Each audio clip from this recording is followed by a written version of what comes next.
Hi, I'm Steve Miletto from the Teaching, Learning, Leading K-12 podcast, a part of the Education Podcast Network, just like the show you're listening to now. Shows on the network are individually owned, and opinions expressed may not reflect others. Find other interesting education podcasts at edupodcastnetwork.com.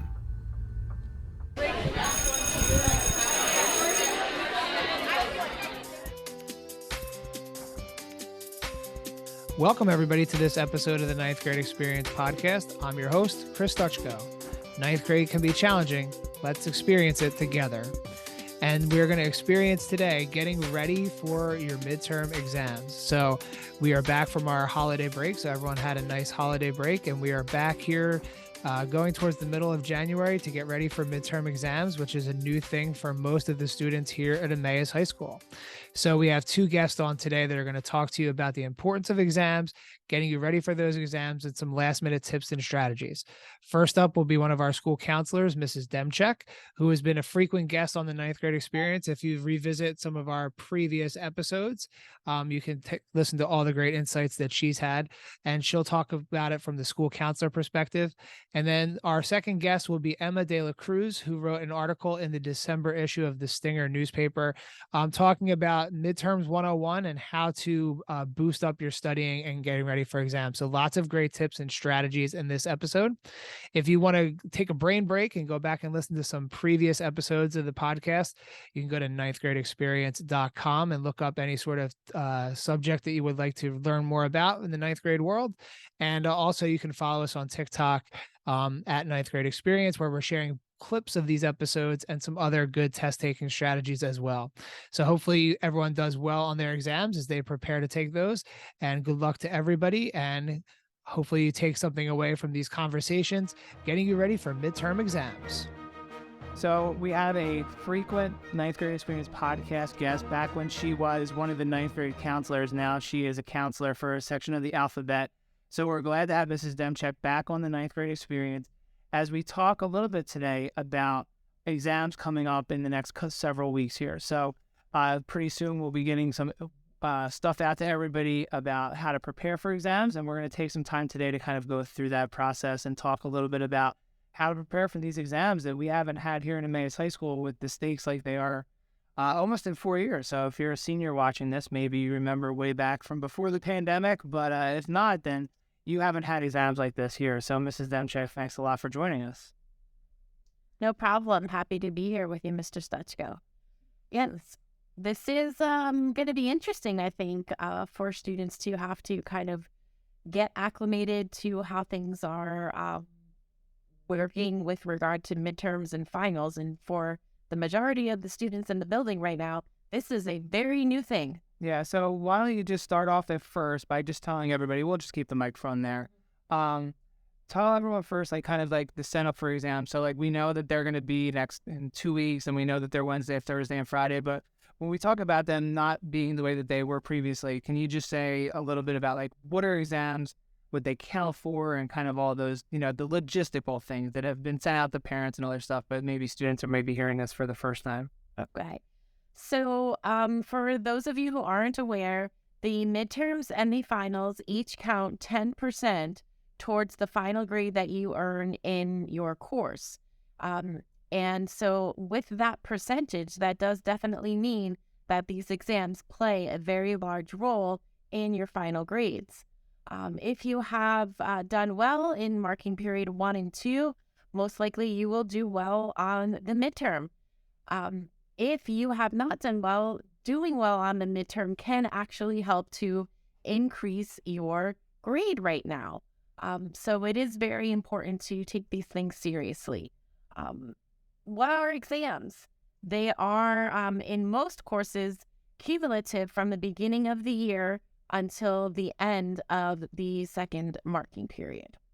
So in a lot of classes, students are taking an exam for maybe the first time. So for somebody that's coming in and taking it for the first time, or maybe in our previous years where students, they didn't count for nearly as much, what would you say is like the first thing as you're getting ready to prepare for exams? What would like be your first tip for students to kind of, this is where I should start? Like maybe I'm overwhelmed. I know what an exam is. I've gotten a study guide at this point, but like, where do I start?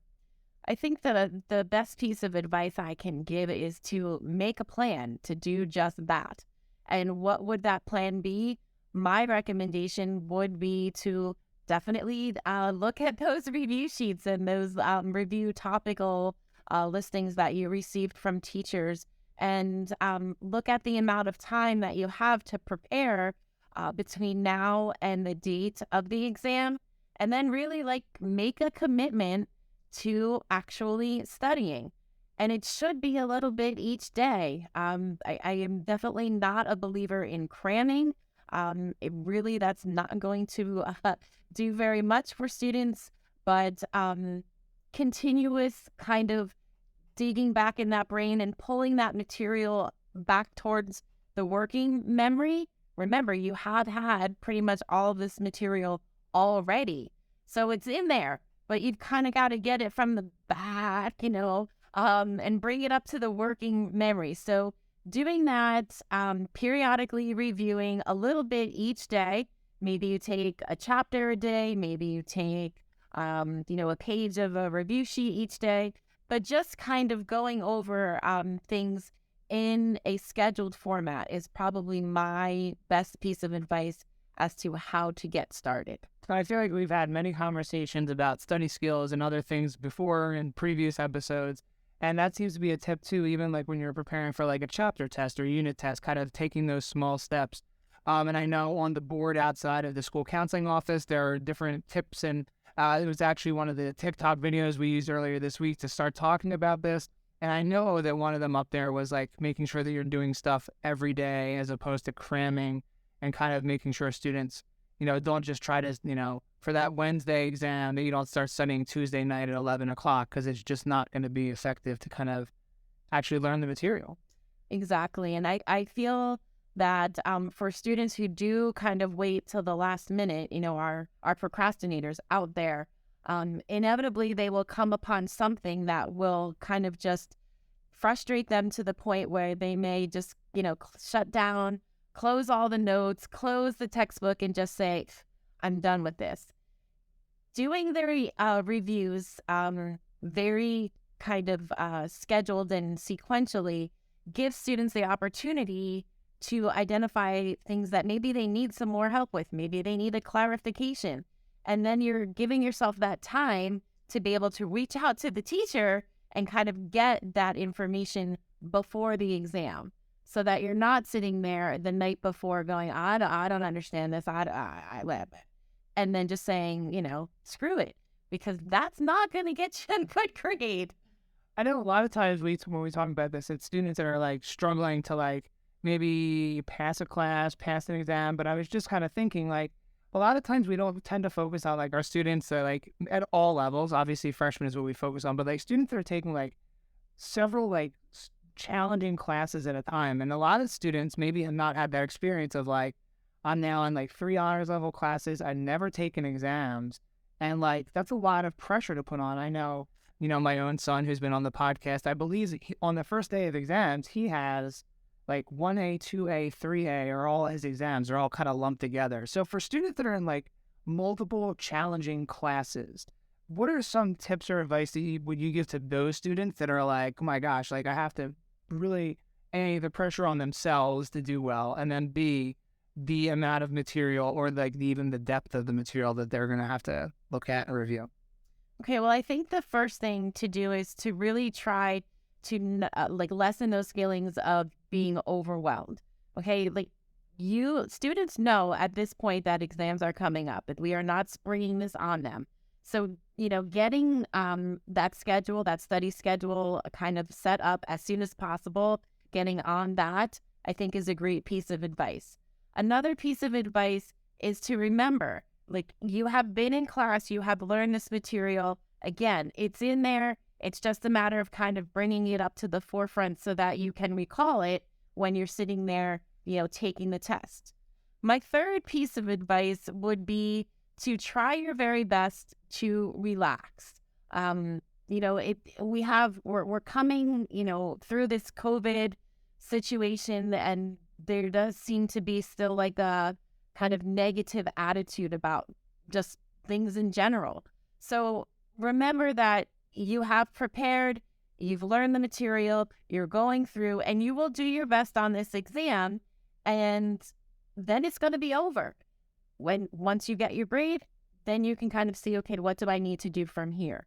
Panicking or kind of like, totally stressing out over it is not going to be the best approach.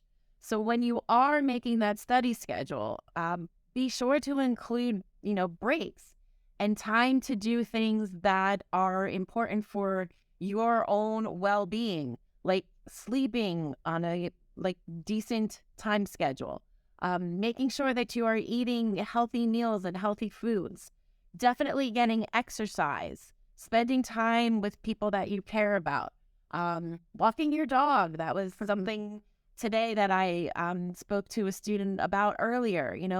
You don't have to sit down and study for 20 hours a day.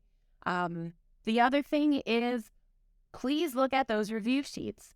Okay, those are going to be providing you with the starting points, right? Where you want to focus your attention. What are those topics? What are those people, those places, the theme of the short story, or, the point of the, science lesson that you had in biology.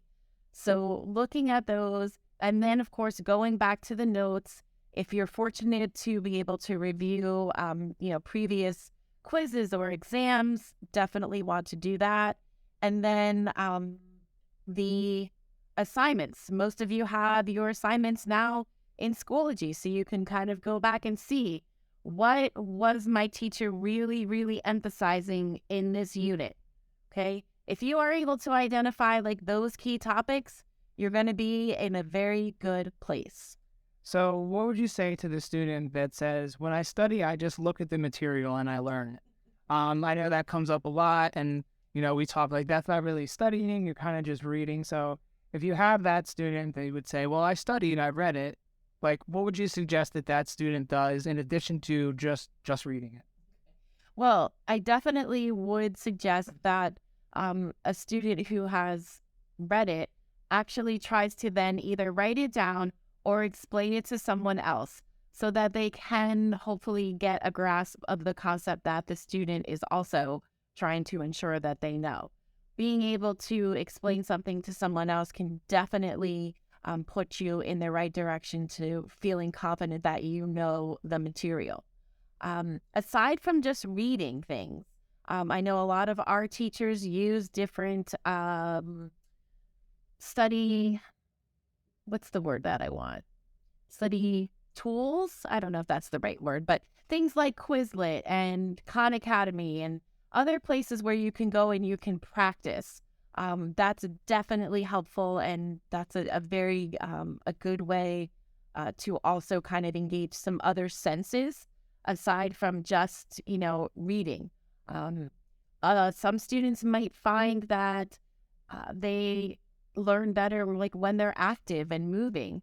And so I have had students actually record themselves saying the notes and then listen to that recording while they're doing a workout, either maybe on a bike or on a treadmill or something. So just trying to be as engaged as possible and take it, beyond just the reading.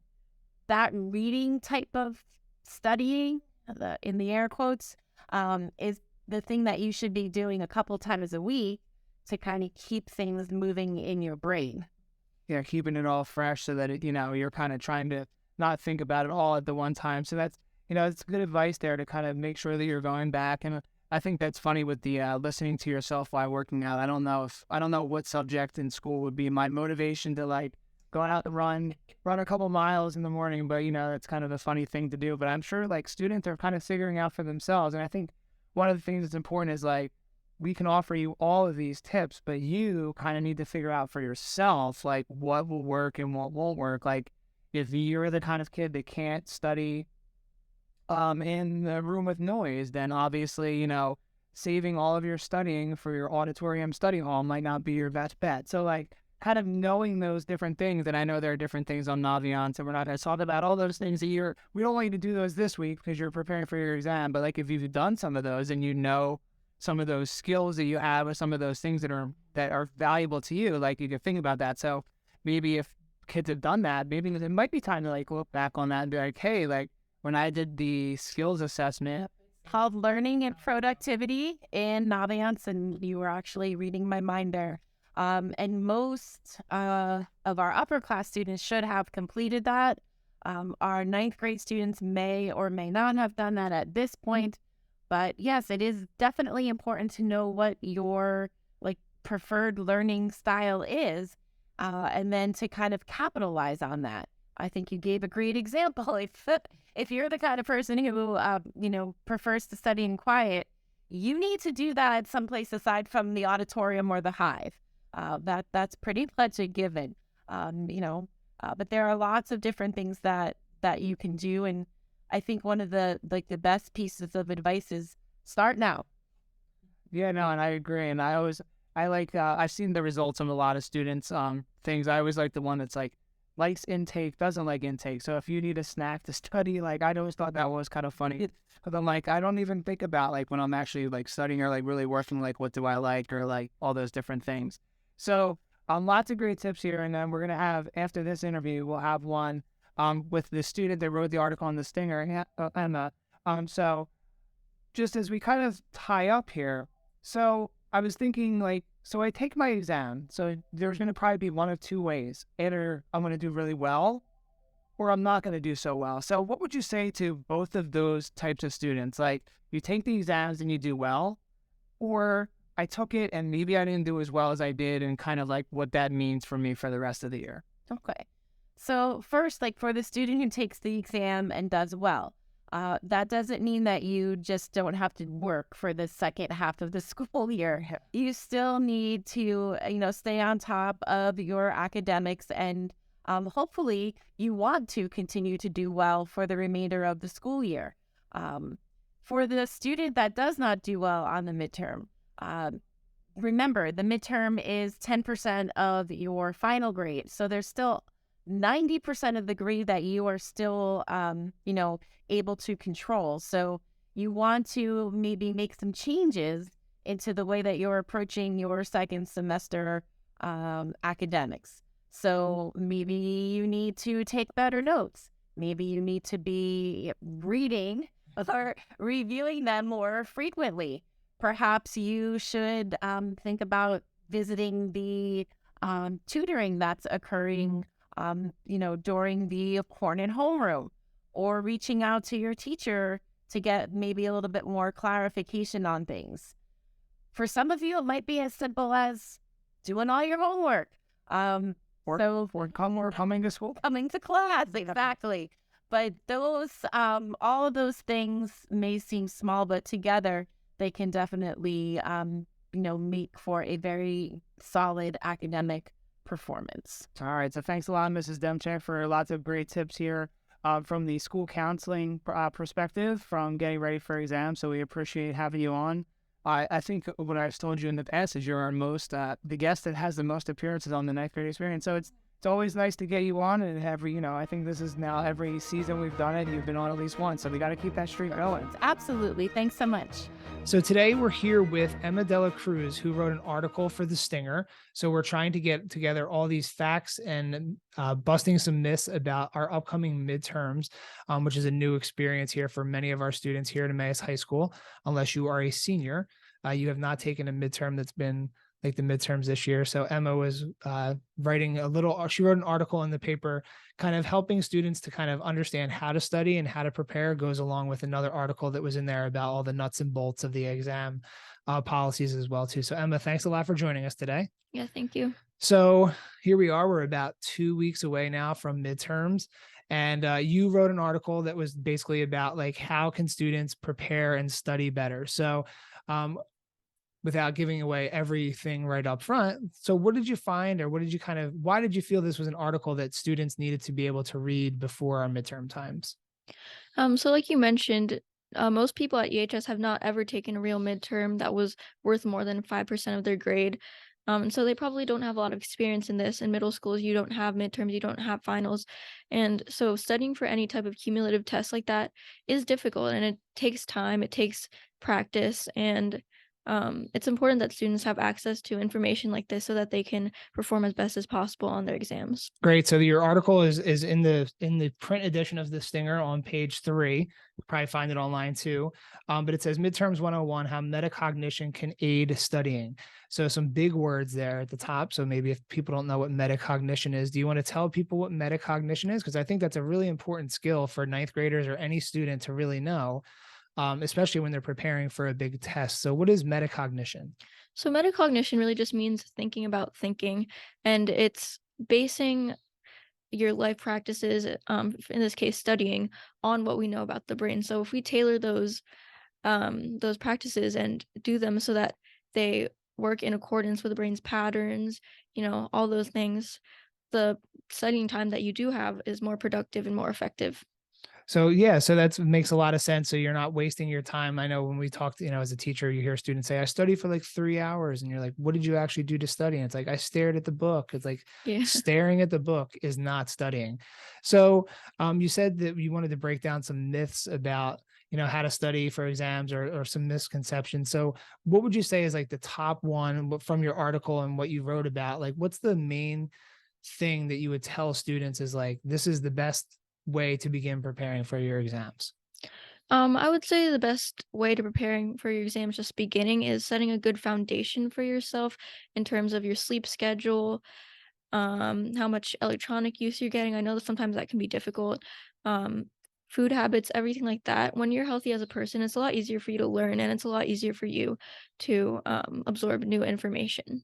And it's interesting that you started off by talking about like yourself as a person, as opposed to like, make sure you have all your notes out, make sure things are color coded, get out your highlighters, all those other things. 'Cause I think a lot of times we don't think about studying as like creating the whole environment, as opposed to, how you just sit down and just start cramming stuff into your brain. So I know one of the mini sections, I thought this was kind of one of the interesting parts of your article was about the importance of sleep. And you mentioned that. So what did you kind of learn about like sleep and studying and like kind of making sure that that needs to be aligned?